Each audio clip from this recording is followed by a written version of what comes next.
श्रेयस अय्यर को Asia cup के squad में जगह नहीं मिली, लेकिन क्या आप जानते हैं एक वक्त ऐसा था जब श्रेयस अय्यर को भारत के अगले कप्तान के रूप में सेलेक्टर्स प्रोजेक्ट कर रहे थे। जी हां, 2016 से 2020 तक जो टीम इंडिया के सेलेक्टर थे एमएसके प्रसाद, उनका साफ ये कहना है कि देखिए विराट कोहली के बाद रोहित शर्मा को, रोहित शर्मा के बाद श्रेयस अय्यर को कप्तान के रूप में सिलेक्शन कमेटी और बीसीसीआई देख रहा था। जी हां, यानी 2020 तक ये प्लानिंग थी। एमएसके प्रसाद की बात को अगर सुने तो साफ समझ में आता है। 2016 से एमएसके प्रसाद का टेन्योर शुरू हुआ था, चीफ सेलेक्टर थे। 2020 तक वो टेन्योर चला, जिसमें उन्होंने 2019 वर्ल्ड कप की टीम भी चुनी थी, जिसपे काफी कंट्रोवर्सीज हुई थी। लेकिन उनका ये बयान आना कि देखिए श्रेयस अय्यर को भारत के भविष्य के कप्तान के रूप में देखा जा रहा था, अपने आप में बहुत बड़ी बात हो जाती है, क्योंकि 5 साल पहले एक खिलाड़ी को कप्तान के रूप में देखा जा रहा था। आज उस खिलाड़ी को ना टेस्ट टीम में जगह दी जा रही, ना टी20 टीम में जगह दी जा रही है। सिर्फ वनडे फॉर्मेट, एक फॉर्मेट श्रेयस अय्यर खेलते हुए नजर आते हैं। एमएसके प्रसाद के पूरे बयान को अगर आप सुनेंगे तो आपको साफ समझ आ जाएगा कि उस वक्त बीसीसीआई श्रेयस अय्यर को लेकर काफी सीरियस था। एमएसके प्रसाद ने कहा है, अगर आप आंकड़ों पर वापस आएं तो पिछले 2 साल में जब आप टॉप पर थे, श्रेयस अय्यर ने भारत ए का नेतृत्व किया था।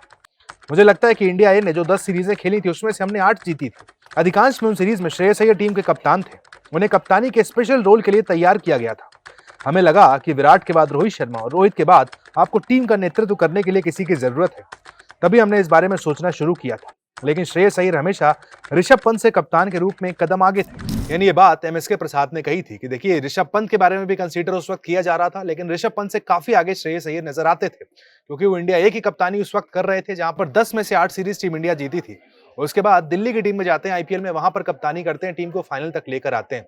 उसके बाद दिल्ली से उनका नाता अलग हो जाता है, केकेआर की तरफ आते हैं और 2024 में आप देखिए केकेआर को आईपीएल ट्रॉफी जिता देते हैं।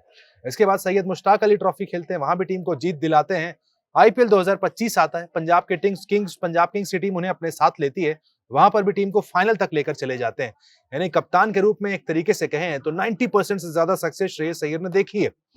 यही वजह है कि एमएसके प्रसाद कह रहे हैं कि भाई हम तो उसी वक्त उन्हें कप्तान के तौर पर तैयार कर रहे थे। एक सिलेक्टर एमएसके प्रसाद है जो ये कह रहे हैं कि एक वक्त पर हम श्रेयस अय्यर को कप्तान के रूप में देख रहे थे, और एक सिलेक्टर हमारे जो करंट चीफ सिलेक्टर है अजीत अगरकर है, जो कि साफ कहते हैं कि भाई ना हमारी गलती है श्रेयस अय्यर को बाहर करने में, श्रेयस अय्यर की गलती है। कहां से जगह बनेगी भाई? आप बताइए किसकी जगह पर वो खेलेंगे?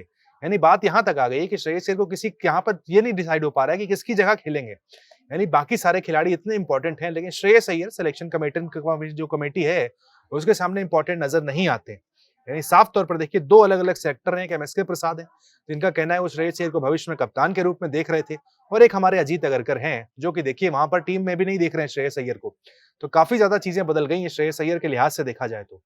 पहले एक रिपोर्ट आई जिसमें दावा किया गया था कि भाई ओडीआई के कैप्टन भी भारत के बन सकते हैं अगले, लेकिन अगले दिन दूसरी एक खबर आ जाती है भाई, जहां बीसीसीआई कहता है भाई हमें भी नहीं पता ये रिपोर्ट कहां से आई भाई, हम तो इस बारे में सोच भी नहीं रहे हैं।